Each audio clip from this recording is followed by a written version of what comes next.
कथा सरितसागर। अध्याय 72। राजकुमार से अलग होने के बाद गुणाकर का रोमांचक अभियान। राजकुमार मृगांक दत्त आदिवासी राजा के पत्थरों से बने विशाल कक्ष में खड़े थे। तभी कक्ष के भारी लकड़ी के दरवाजे अचानक जोर से खुल गए। एक आदिवासी सेनापति अंदर आया। वो मोटी रस्सियों में बंधे एक कैदी को घसीट रहा था। कैदी के गहरे घावों से खून बह रहा था। सेनापति ने झुककर अभिवादन किया और जोर से बोला, मेरे राजा, हम अंधेरी देवी के लिए एक मानव बलि खोज रहे थे। इस आदमी ने एक जंगली जानवर की तरह लड़ाई की। इसने हमारे 500 सबसे अच्छे और महान योद्धाओं को मार डाला और फिर हमने इसे तोड़ दिया। आदिवासी राजा आगे की ओर झुका। इसे और करीब लाओ। सैनिकों ने खून से लथपथ उस योद्धा को रोशनी की ओर धकेला। धूल और सूखे खून ने उसका चेहरा छिपा दिया था। वो अपने पैरों पर डगमगा रहा था, लेकिन उसने गिरने से इनकार कर दिया। मृगांक दत्त करीब आए और अचानक हांफने लगे। उन्होंने उस भयंकर योद्धा को तुरंत पहचान लिया। वह उनका वफादार मंत्री गुणाकर था। राजकुमार आगे दौड़े और उन्होंने उस घायल आदमी को गले लगा लिया। उनके चेहरे पर आंसू बहने लगे। आदिवासी राजा को तुरंत अपनी गलती का एहसास हो गया। उसने अपने सैनिकों को रस्सियां काटने का आदेश दिया। उसने गुणाकर को एक गर्म स्नान की पेशकश की और शाही वैद्यों को बुलाया। जब खून बहना रुक गया तो मृगांक दत्त अपने दोस्त के पास बैठ गए। मुझे सब कुछ बताओ। गुणाकर ने धीमी सांस ली। एक भयानक सर्प श्राप ने हमें रेगिस्तान में बिखेर दिया। मैं जलती हुई रेत में अकेला भटकता रहा। प्यास और गहरे दुख ने मेरे दिमाग पर बादल छा दिए थे। मुझे डर था कि आप इस कठोर बंजर भूमि में कभी जीवित नहीं बचेंगे। मुझे अंततः एक प्राचीन पत्थर का मंदिर मिला। अंदर अंधेरी वेदी से ताजा खून टपक रहा था। ठंडी फर्श पर एक निर्जीव आदमी पड़ा था। उसने अपने मृत हाथ में एक तेज और धारदार तलवार पकड़ रखी थी। उसने अंधेरी देवी के लिए खुद का बलिदान कर दिया था। उस पल मेरा दिल पूरी तरह से टूट गया था। मैंने वहीं अपना दुख समाप्त करने का फैसला किया। मैंने उस खून से सनी तलवार को छीन लिया। मैंने भारी तलवार को अपने गले तक उठाया। वहीं रुक जाओ। अंधेरे मंदिर में एक तेज आवाज गूंज उठी। एक महिला तपस्विनी परछाइयों से बाहर आई। उसने अपना सिर हिलाया और तेजी से मेरे पास आई। अपना जीवन मत फेंको। मरे हुए लोग कभी कभी हमारे पास लौट आते हैं। जीवित लोग तो निश्चित रूप से लौटते हैं। महान राजा विनीतमती की कहानी सुनो। यह तुम्हें बहुत अधिक उम्मीद देगी। महान राजा विनीतमती की कहानी जो एक पवित्र व्यक्ति बन गए। गुणाकर पीछे झुका और उसने राजकुमार के साथ उसकी कहानी साझा की। अहिच्छत्र के प्राचीन और सुंदर शहर में विनीतमती नाम का एक बहादुर युवक रहता था। एक रात वह चमकीले चांद के नीचे अकेला चल रहा था। एक नरम और धीमी सुबकती हुई आवाज ने पूरी तरह छाई शांति को तोड़ दिया। उसने आवाज का पीछा किया और एक बड़े पेड़ के नीचे एक सुंदर युवती को रोते हुए पाया। तुम कौन हो? विनीतमती ने पूछा। उसने अपनी गीली आंखें पोंछी। मैं विजयवती हूं, जो एक सर्प राजा की बेटी है। एक क्रूर और दुष्ट राक्षस ने मेरे पिता को हरा दिया और उन्हें गुलामी में धकेल दिया। एक शक्तिशाली देवी मुझे एक दृष्टि में दिखाई दी। उन्होंने मुझे एक जादुई तलवार और एक तेज सफेद घोड़ा दिया। उन्होंने मुझे अपने पिता को बचाने के लिए एक सच्चे और महान नायक को खोजने के लिए कहा। क्या तुम मेरी मदद करोगे? विनीतमती ने तुरंत उस चमकती हुई तलवार को पकड़ लिया। वह उस दिव्य घोड़े पर सवार हो गया। युवती उसके पीछे चढ़ गई। घोड़ा रात के आकाश में उछल पड़ा। वे बादलों के पार उड़ गए और एक पवित्र झील के पास उतरे। राक्षस रक्षकों ने बंदी सर्प राजा को घेर रखा था। विनीतमती आगे बढ़ा। उसकी जादुई तलवार ने रक्षकों को काट डाला। वे शुद्ध और असली आतंक में बिखर गए। राक्षसों का नेता दहाड़ा और काले और गहरे पानी से बाहर उठा। वह हवा में बहुत ऊंचा उड़ गया। विनीतमती ने अपने जादुई घोड़े को ऊपर की ओर प्रेरित किया। उसने रात के आकाश में राक्षस का पीछा किया। उसने राक्षस को उसके घने बालों से पकड़ लिया और अपनी तलवार उठा ली। राक्षस रोया और उसने अपने जीवन की भीख मांगी। विनीतमती ने अपना हथियार नीचे किया और उसे बख्श दिया। बदले में राक्षस ने एक जादुई अंगूठी सौंप दी जो सभी आपदाओं और मुश्किलों से बचाती थी। विनीतमती ने सर्प राजा को मुक्त कर दिया और उस युवती से शादी कर ली। उसकी प्रसिद्धि बहुत तेजी से बढ़ी। स्थानीय शासक ने एक भव्य और शानदार बहस की घोषणा की। जो कोई भी एक तर्क में उसकी प्रतिभाशाली और चतुर बेटी उद्यवती को हरा देगा, वो उसका हाथ जीत लेगा। विनीतमती शाही और शानदार दरबार में गया। उसने बहादुरी से राजकुमारी का सामना किया। उन्होंने तेज शब्दों और बहुत चतुर तर्कों का आदान प्रदान किया। विनीतमती ने उसके तर्क को पूरी तरह से और बहुत आसानी से तोड़ दिया। उसने उस भयंकर बहस को जीत लिया और राजकुमारी से शादी कर ली। सालों बाद विनीतमती सर्वोच्च और महान शासक बन गया। उसके जादुई घोड़े और तलवार ने उसे सभी दुश्मनों को जीतने में बहुत मदद की। उसकी जादुई अंगूठी ने उसके लोगों को बीमारी और भूख से पूरी तरह सुरक्षित रखा। एक दिन एक भटकता हुआ भिक्षु उस शहर में आया। भिक्षु ने नए राजा को एक भयंकर और बहुत कठिन बहस के लिए चुनौती दी। उन्होंने 8 लंबे दिनों तक तर्क किया। 8वें दिन भिक्षु ने अंततः विनीतमती को हरा दिया। राजा ने अपना सिर झुका लिया। उसने अपने नए गुरु की शिक्षाओं को स्वीकार कर लिया और गरीबों के लिए विशाल और शानदार आश्रय बनाए। कथा सरितसागर, अध्याय 72। महान राजा विनीतमती की कहानी जो एक पवित्र व्यक्ति बन गए। राजा विनीतमती बुद्धिमान भिक्षु के सामने बैठ गए। मुझे परम ज्ञान का अंतिम मार्ग सिखाइए। भिक्षु ने अपना सिर धीरे से हिलाया। केवल पाप से पूरी तरह मुक्त आत्मा ही इस मार्ग पर चल सकती है। मैं आप में कोई स्पष्ट बुराई नहीं देखता, लेकिन हमें किसी भी छिपे हुए दोष को खोजना होगा। ये पवित्र मंत्र लीजिए। यह आपकी नींद में सच्चाई को प्रकट करेगा। उस रात विनीतमती ने मंत्र का जाप किया और अपनी आंखें बंद कर ली। एक भयानक दृश्य ने उनके दिमाग को अपनी चपेट में ले लिया। वो अंधेरे पाताल लोक में खड़े थे। एक जलती हुई भूख उनके पेट को मरोड़ रही थी। भारी लोहे के गदाओं वाले विशाल रक्षक उनके पास आए। उन्होंने उबलती हुई गर्म रेत के कटोरे बाहर निकाले। इसे खाओ, रक्षकों ने आदेश दिया। तुमने एक भूखे पुजारी को गर्म रेत दी थी। अब तुम्हें भी उसी भाग्य को भुगतना होगा। 1 करोड़ सोने के सिक्के दान कर दो या हमेशा के लिए जल जाओ। विनीतमती ठंडे पसीने में जाग गए। जैसे ही सूरज निकला, उन्होंने तुरंत अपना शाही खजाना खोल दिया। उन्होंने वो विशाल और बड़ी रकम गरीबों को दे दी। अगली रात उन्होंने फिर से मंत्र का जाप किया। भारी गदाएं और जलती हुई रेत लौट आई। तुम्हारा सोना बेकार था, विशाल रक्षकों ने व्यंग्य करते हुए कहा।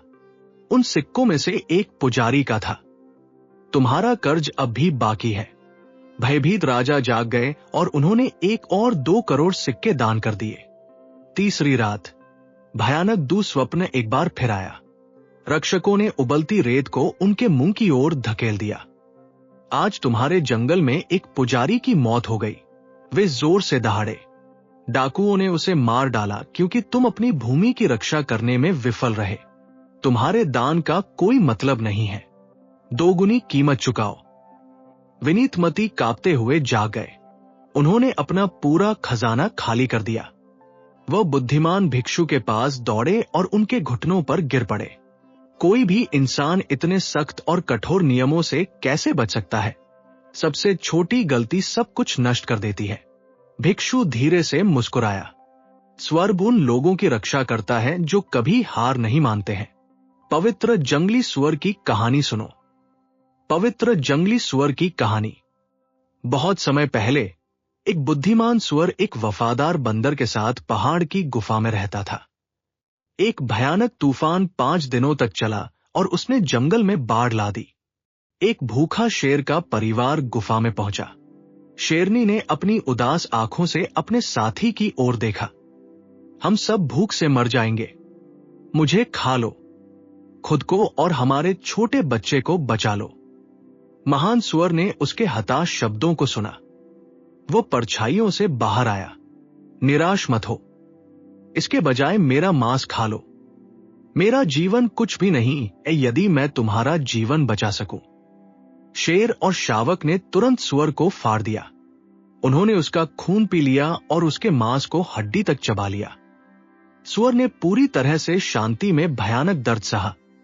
दुख की बात है कि शेरनी एक निवाला खाने से पहले ही भूख से मर गई। नर शेर ने अपने शावक को लिया और गुफा से निकल गया। बंदर अंततः जाग गया और उसने अपने बर्बाद दोस्त को देखा। वो फूट फूट कर रोया, मैं तुम्हारे लिए क्या कर सकता हूं? मैं स्वर्ग से तुम्हारी सबसे गहरी इच्छा पूरी करने के लिए कहूंगा। खून बहते हुए सुअर ने धीरे से कहा, मैं सिर्फ अपना शरीर वापस चाहता हूं, ताकि बेचारी शेरनी जीवन में लौट सके और मुझे खा सके। अचानक एक तेज और चमकदार रोशनी ने गुफा को भर दिया। न्याय के देवता एक उज्जवल और शानदार रूप में प्रकट हुए। उन्होंने टूटे हुए सुअर को धीरे से छुआ। खून से सनी हड्डियां एक चमकते हुए दिव्य शरीर में बदल गई। मैंने तुम्हारे दिल की परीक्षा लेने के लिए यह भ्रम पैदा किया था, देवता ने घोषणा की। तुमने अंतिम और सबसे बड़ी परीक्षा पास कर ली है। तुम अब एक सर्वोच्च और महान ऋषि हो। सुअर नीचे झुका। मैं इस सम्मान को तब तक स्वीकार नहीं कर सकता जब तक कि मेरा बंदर दोस्त मेरे साथ ना हो। देवता मुस्कुराए और उन्होंने बंदर को भी ऊपर उठा दिया। बुद्धिमान भिक्षु ने कहानी समाप्त की। विनीतमती ने अत्यधिक और महान बलिदान की शपथ ली। उसकी अंतिम परीक्षा जल्दी आ गई।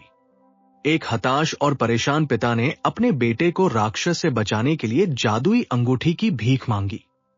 राजा ने उसे बिना किसी हिचकिचाहट के दे दिया। एक हारे हुए राजकुमार ने अपना सिंहासन वापस पाने के लिए जादुई तलवार और उड़ने वाले घोड़े की मांग की। राजा ने उन्हें तुरंत सौंप दिया। हारे हुए भाई ने तब महल में प्रवेश किया। वह शर्म के मारे खुद को धधकती आग में फेंकने की तैयारी कर रहा था। विनीतमती ने उसे धीरे से रोका। उन्होंने अपना पूरा राज्य उस युवक को सौंप दिया। विनीतमती ने अपने शाही और भव्य वस्त्रों को त्याग दिया।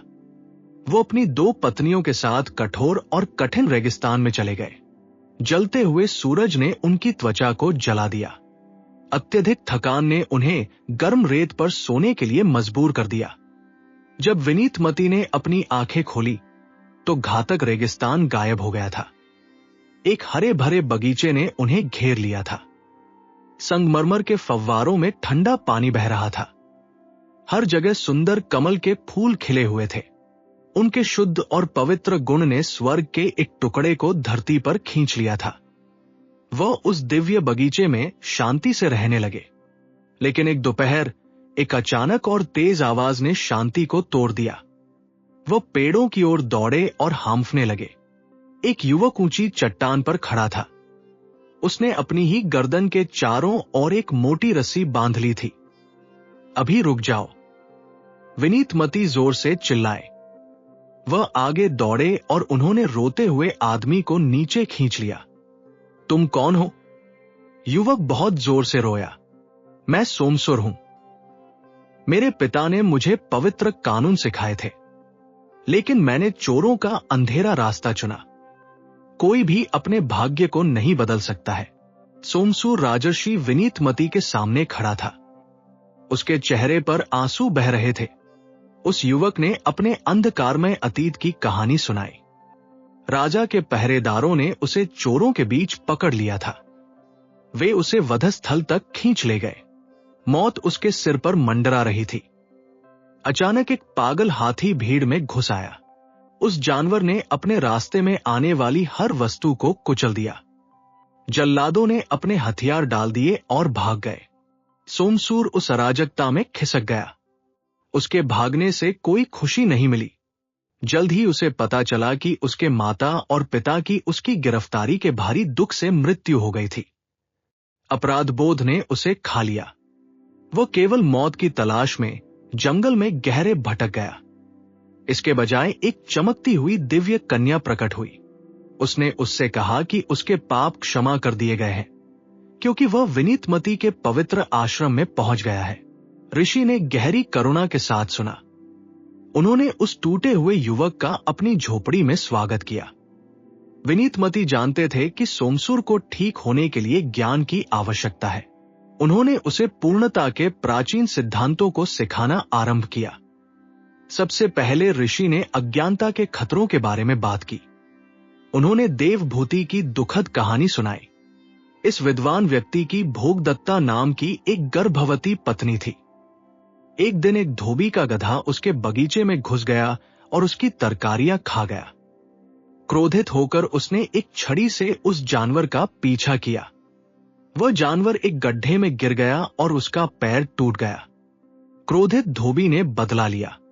उसने उस गर्भवती महिला को तब तक बेरहमी से पीटा जब तक कि उसका बच्चा नहीं गिर गया। देवभूति उस आदमी को नगर के न्यायाधीश के सामने खींच ले गया। उस मूर्ख दंडाधिकारी ने एक क्रूर निर्णय सुनाया। उसने विद्वान को धोबी का भारी भार उठाने का आदेश दिया। फिर उसने धोबी को उस महिला को एक नया बच्चा देने का आदेश दिया। इस दुष्ट निर्णय से तबाह होकर उस जोड़े ने विष पी लिया और मर गए। स्थानीय शासक ने अंततः उस न्यायाधीश को मृत्युदंड दे दिया, लेकिन इस त्रासदी ने साबित कर दिया कि अज्ञानता कैसे जीवन को नष्ट कर देती है। इसके बाद विनीतमती ने दान की पूर्णता सिखाई। उन्होंने राजकुमार इंदुप्रभ की कहानी साझा की। राज्य में एक भयानक अकाल पड़ा। लालची मंत्रियों ने शाही खजाने को खोलने से मना कर दिया। राजकुमार इंदुप्रभ लोगों की पीड़ा को सहन नहीं कर सका। वह घने जंगलों में चला गया और उसने कठोर तपस्या की। देवताओं ने उसकी प्रार्थनाओं का उत्तर दिया। उसने स्वयं को एक चमत्कारी कल्पवृक्ष में बदल लिया। उसकी सुनहरी शाखाएं पूरे देश में फैल गई और मांगने वाले सभी लोगों को भोजन और धन गिराने लगी। अकाल दूर हो गया। देवताओं के राजा इंद्र स्वर्ग से नीचे आए। उन्होंने उस महान राजकुमार को स्वर्ग में आमंत्रित किया। इंदुप्रभ ने अपने लोगों को छोड़ने से मना कर दिया। उसने घोषणा की कि वह केवल तभी स्वर्ग में प्रवेश करेगा जब उसकी सारी प्रजा उसके साथ आएगी। ऐसे असीम निस्वार्थ भाव से प्रभावित होकर इंद्र ने उसकी इच्छा पूरी कर दी। वो राजकुमार एक सच्चे बोधिसत्व के रूप में स्वर्ग चढ़ गया। फिर ऋषि ने पवित्रता की पूर्णता की व्याख्या की। उन्होंने तोता राजा हेमप्रभ की कहानी सुनाई। राजा का वफादार रक्षक चारुमती तब गहरी निराशा में डूब गया जब एक शिकारी ने उसकी साथी को मार डाला। बुद्धिमान राजा ने अपने मित्र के अंधे लगाव को ठीक करने का निर्णय लिया। वह चारुमती को एक अत्यंत स्वच्छ झील के पास ले गया और रक्षक के अपने ही प्रतिबिंब की ओर इशारा किया। राजा ने दावा किया कि मृत साथी बच गई है और पानी में प्रतीक्षा कर रही है। उस मूर्ख तोते ने उस छवि को गले लगाने का प्रयास किया। उसने उपहार के रूप में झील में एक मीठा फल गिराया। वो फल बस डूब गया। राजा ने फिर चारुमती को एक साथ 2 प्रतिबिंब दिखाए। उसने उस बेचारे पक्षी को विश्वास दिलाया कि उसकी साथी ने एक नया प्रेमी चुन लिया है। निराश और दुखी होकर चारुमती ने सांसारिक मोह को त्याग दिया और सच्ची शांति प्राप्त की। विनीतमती ने धैर्य की पूर्णता के साथ अपनी शिक्षाओं को जारी रखा। उन्होंने कोमल सन्यासी शुभन्य के बारे में बताया। क्रूर लुटेरों के एक गिरोह ने पहाड़ों में अपना दबा हुआ खजाना खो दिया। उन्होंने उस निर्दोष सन्यासी पर अपना सोना चुराने का आरोप लगाया। जब शुभन्य ने चोरी से मना किया तो अपराधियों ने उसे बिना किसी दया के पीटा। उन्होंने उसके हाथ और पैर काट दिए। उन्होंने उसे अंधा भी कर दिया। इस सारी पीड़ा के दौरान उस सन्यासी ने उन्हें एक बार भी श्राप नहीं दिया। स्थानीय राजा ने उसके नष्ट हुए शरीर को पाया और उन हिंसक चोरों को पकड़ लिया। राजा ने उन्हें मृत्युदंड देने की तैयारी की। शुभन्य ने उसे तुरंत रोक दिया। सन्यासी ने जोर देकर कहा कि लुटेरों ने वास्तव में उसे क्षमा का अभ्यास करने में सहायता की थी। देवताओं ने इस दोषरहित धैर्य को देखा। उन्होंने तुरंत उसका शरीर बहाल कर दिया और उसे पूर्ण मुक्ति प्रदान की। अंत में ऋषि ने दृढ़ता की पूर्णता का वर्णन किया। एक युवा छात्र ने एक बार एक दिव्य प्राणी को आकाश में उड़ते देखा। उस लड़के ने अपनी बाहों में घास के गुच्छे बांध लिए और प्रतिदिन हवा में छलांग लगाई। वो हर बार विफल रहा, लेकिन उसने कभी प्रयास नहीं छोड़ा।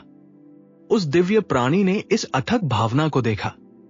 वो मुस्कुराया और उसने लड़के को अपने कंधों पर उठा लिया और उसे स्वर्ग ले गया। सोमसूर ने हर एक शब्द को आत्मसात कर लिया। उसका मन शांत हो गया। इन शिक्षाओं ने उसके दुख को धो दिया और उसकी आत्मा को परम सत्य के लिए तैयार किया। ऋषि विनीतमती ने तब ध्यान की पूर्णता सिखाई। उन्होंने मल्यमालिन की कहानी सुनाई।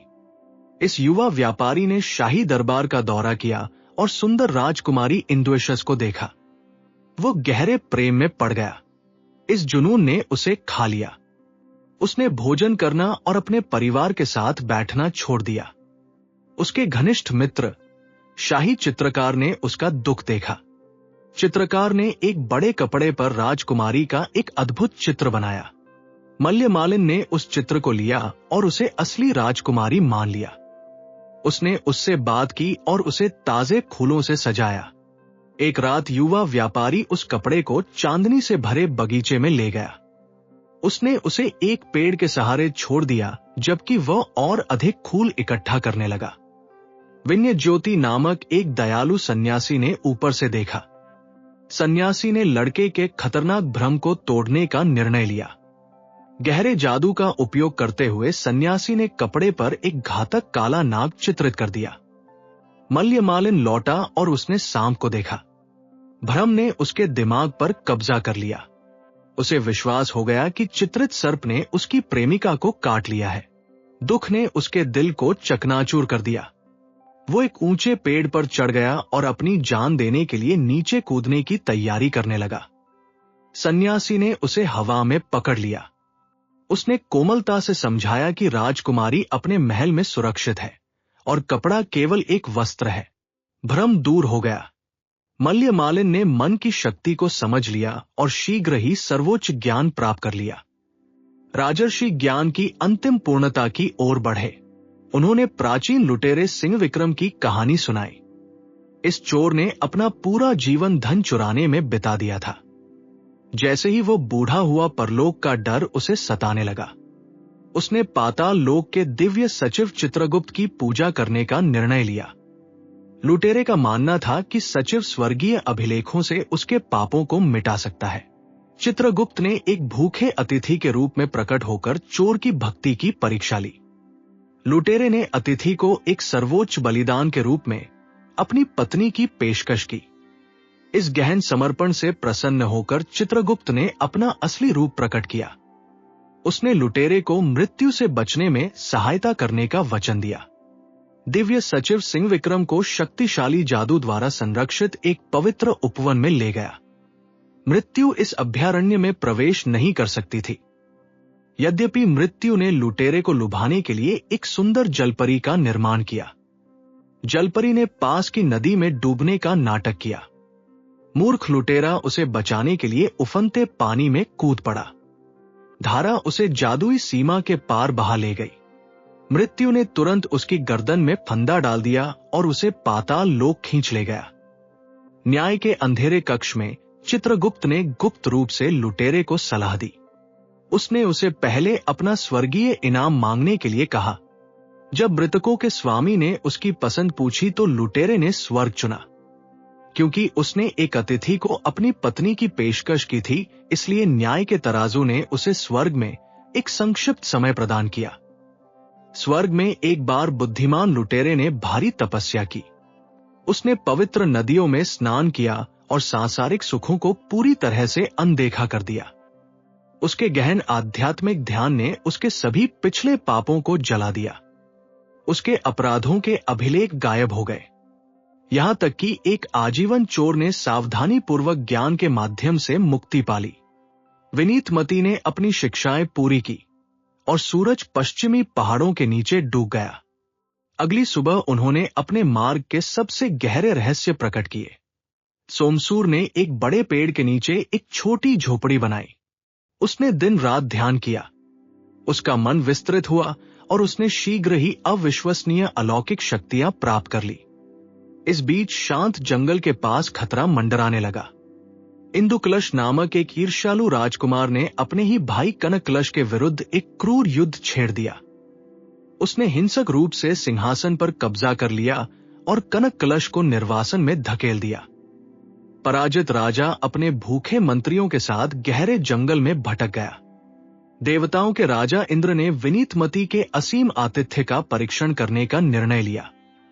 इंद्र ने जादू की एक लहर छोड़ी जिसने हरे भरे आश्रम को एक बंजर भूमि में जला दिया। विनीतमती अपनी झोपड़ी से बाहर चले और झुलसी हुई धरती को घूरने लगे। उसी क्षण भूखा राजा कनकलश बर्बाद हुए शिविर में लड़खड़ाते हुए आया और भोजन की भीख मांगने लगा। महान बोधिसत्व विनीतमती ने भूखे राजा को देखा।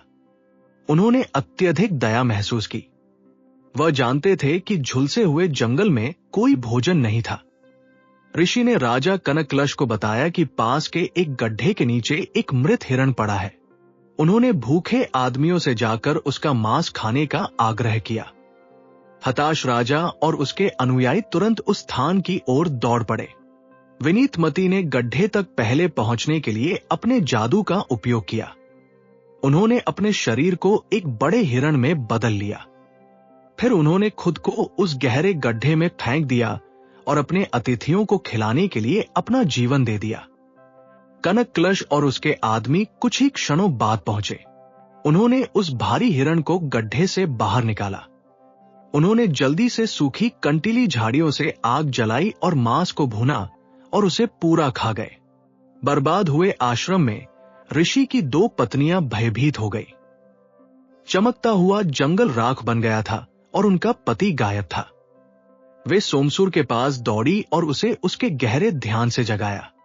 सोमसूर ने दुखद सत्य को देखने के लिए अपनी नई आध्यात्मिक दृष्टि का उपयोग किया। वो रो पड़ा जब उसने महिलाओं को उनके पति के अंतिम बलिदान के बारे में बताया। वे तीनों गड्ढे की ओर दौड़े। उन्हें बिखरी हुई हड्डियों और सींगों के अतिरिक्त कुछ नहीं मिला। समर्पित पत्नियां नुकसान को सहन नहीं कर सकी। उन्होंने सूखी लकड़ी इकट्ठी की और एक विशाल चिता बनाई और धधकती लपटों में चली गई। राजा कनकलश ने यह सब देखा। जब उसे पता चला कि पवित्र ऋषि ने उन्हें खिलाने के लिए अपने ही मांस का बलिदान दिया था, तो एक कुचल देने वाले अपराधबोध ने उसके हृदय को जकड़ लिया। राजा और उसके वफादार मंत्रियों ने तुरंत उसी आग में खुद को झोंक दिया और नष्ट हो गए। सोमसूर खाली बंजर भूमि में अकेला खड़ा था। अपने गुरु को खोने के दुख ने उसकी भावना को तोड़ दिया। उसने पवित्र घास इकट्ठी की और जमीन पर लेट गया और सांस रोकने की तैयारी करने लगा। अचानक एक अंधा कर देने वाले प्रकाश ने आकाश को भर दिया। देवताओं के राजा इंद्र बादलों से नीचे उतरे। उन्होंने समझाया कि पूरी आपदा केवल एक परीक्षा थी। इंद्र ने एक सुनहरा बर्तन उठाया और काली राख पर अमरता का अमृत डाला। एक चमत्कारिक परिवर्तन हुआ। हड्डियां खिसक कर आपस में जुड़ गई। मांस और सांस लौट आई। महान विनीतमती पूरी तरह से जीवित होकर राख से उठ खड़े हुए। उनकी 2 सुंदर पत्नियां धूल से बाहर निकली। राजा कनकलश और उसके मंत्री ऐसे जाग गए जैसे किसी गहरी नींद से उठे हों। सोमसूर घुटनों के बल गिर पड़ा और अत्यधिक आनंद से रोने लगा। स्वर्ग के सर्वोच्च देवता आकाश में प्रकट हुए। उन्होंने ऋषि के अद्वितीय निस्वार्थ भाव की प्रशंसा की और उन पर दिव्य आशीर्वाद बरसाया। विनीतमती मुस्कुराए और अपने परिवार को एक स्थायी खगोलीय अभयारण्य में ले गए। सोमसूर ने अपनी अविश्वसनीय कहानी पूरी की। उसने अपने प्रिय मित्र मृगांक दत्त को देखा। उसने राजकुमार को याद दिलाया कि यदि मृत लोग राख से लौट सकते हैं, तो जीवित लोग निश्चित रूप से फिर से मिलेंगे। सोमसूर ने समझाया कि कैसे वो अंततः जंगल से निकल गया था और जंगली आदिवासी शिकारियों के हाथों में पड़ गया था। वही शिकारी उसे बंदी बनाकर इस दूरस्थ शिविर में लाए थे। अब शुद्ध भाग्य से उसने अपने गुरु को फिर से पा लिया था। राजकुमार मृगांक दत्त ने आशा से अपना हृदय भरता हुआ महसूस किया। उसने अपने लंबे समय से खोए हुए मित्र को गले लगा लिया। शाही साथियों ने कई दिनों तक आदिवासी गांव में आराम किया। उन्होंने अपने घावों को ठीक किया और अपनी ताकत वापस पा ली। उनका उत्साह पहले से कहीं अधिक प्रज्वलित हो गया। उन्होंने उस महान नगर की ओर मार्च करने की तैयारी की ताकि किसी भी बाधा को दूर किया जा सके और अंततः सुंदर राजकुमारी को प्राप्त किया जा सके। दोस्तों, अगर आपको ये कहानी पसंद आई हो तो इस वीडियो को लाइक करें, चैनल को जरूर सब्सक्राइब करें। धन्यवाद।